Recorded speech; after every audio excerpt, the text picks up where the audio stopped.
Let's get out our Cricut machine and make something beautiful and a special memory. Let's get started. Welcome back to Julie's Wreath Boutique. I'm really excited about today's project because it's a very special and kind of a personal project. Now, many of you guys have been watching me for several years and you know I've mentioned my mom. Well, when I was 18 years old, my mother passed away. So I don't have the memories with her as an adult. And one of my dear friends a few years ago gave me a very special gift. And that gift was one of my mother's most infamous recipes. And it was engraved and it was all in her handwriting. So I have an idea. Why don't we use the Cricut Maker 3? And really, you can use any Cricut product to do this. But I have a wonderful stepmom. She came into my life about 30 years ago, 31 years ago, I can't remember. But she has been an amazing mother for me. And what is even more special is that her parents kind of stepped in the role of grandparents for me. So I thought, you know what? I want to do something special for my stepmom. Her parents both died about 5 years ago, and they were very meaningful people. And so I asked my stepmom, can I have some of the birthday cards or letters maybe that your mom and dad have given you over the years? And she graciously gave them to me. And I have a special and meaningful project for her. I know how much that recipe with my mother's handwriting meant to me, and I know that this project is going to be very meaningful for Sandy. So make sure you stay till the end because you're not going to want to miss her reaction. All right, so you know how this starts. It starts with a letter, a card, and I took a picture of it and made it an SVG file, and then we're going to just make it on our Cricut machine. And I keep my Cricut machine near my computer because it's just a little bit easier.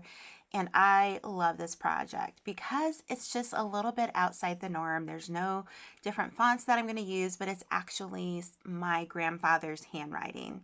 So we're going to do this project, and we're going to do it a little bit quick here. We're going to take a round wooden sign. I get these in a pack, and I just wanted to take some chalk paint that I had on hand, and I really liked how the chalk paint gave it a really good grip for this project. I did 2 coats on that. And then these are always like the satisfying thing is when I remove the vinyl from my mat here. I don't know. I just think it's really cool and it's very self-satisfying for me. But this was just one of the many steps that goes into this, but this was such a neat project to create. And once you get the vinyl off, this is permanent vinyl. I have to weed it. I have to go in, and you're going to find with the handwriting that this is going to take you a little bit of extra time, but that's okay. It's definitely worth it. When you see the end result, you're really going to see the difference. I wanted to jazz up my sign here because I want it to be a really nice home decor piece that my stepmom can hang up in her home. I got these beads and I think they're really pretty. I'm not going to add any paint because I love the simplicity of it. And this is just going to be a really nice border for our project here.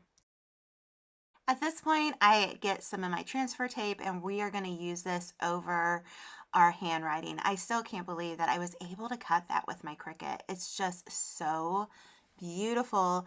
And what I like too is I could make it the font a little bit bigger as well.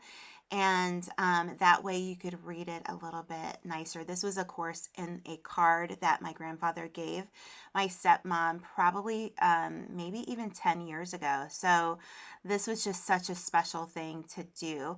I got this little, I believe they're called a brayer, and it really helps the whole process. So once I get it down, it's just really special to see his handwriting. And as I was making this project, I couldn't help but think of all the memories that I had with Grandpa Rhodes. He was such a gentle giant. He was about 6'3", and both of his girls maybe 5'2". So I just loved thinking about all the different things and how wonderful he was to his girls and to his family, and honestly to be a great role model for me that he didn't really have to. So I also wanted to add a little bit of decor here. So I just took a few little leaves here and these really cute sunflowers.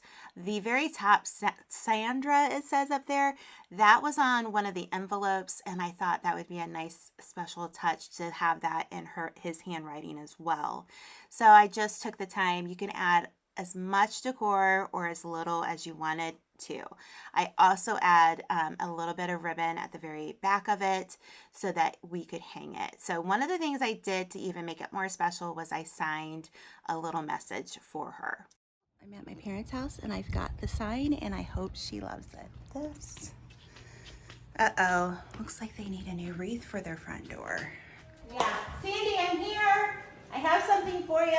Oh, where are you, Jewel? Right here. Aww. Do you remember those cards you gave me? Yes, I do. Well, I did something special for you. Oh, wow. I can't wait to see it. So I made you something with my Cricut, and I took one of your dad's cards. You can cry. Yeah. I love this one because it really reminded me of who he was, his personality. And it's my dad's writing. Yeah. I loved it. I thought it was good. You're gonna make me cry. I love you. I love you too. And then I signed the back of it for you. Oh, yay. So. Oh, thank you. I love you. I love you We're too. making memories with Cricut. Yes, we are. We sure are. All right, so now you have the idea, and I want to see you make something special for someone in your life. And you know what? Christmas is around the corner. This is the perfect time to make a gift like this. So I hope you enjoyed this project. Thanks, Cricut, for sponsoring another video here on Julie's Wreath Boutique. And we will see you next time, and we'll craft something beautiful together.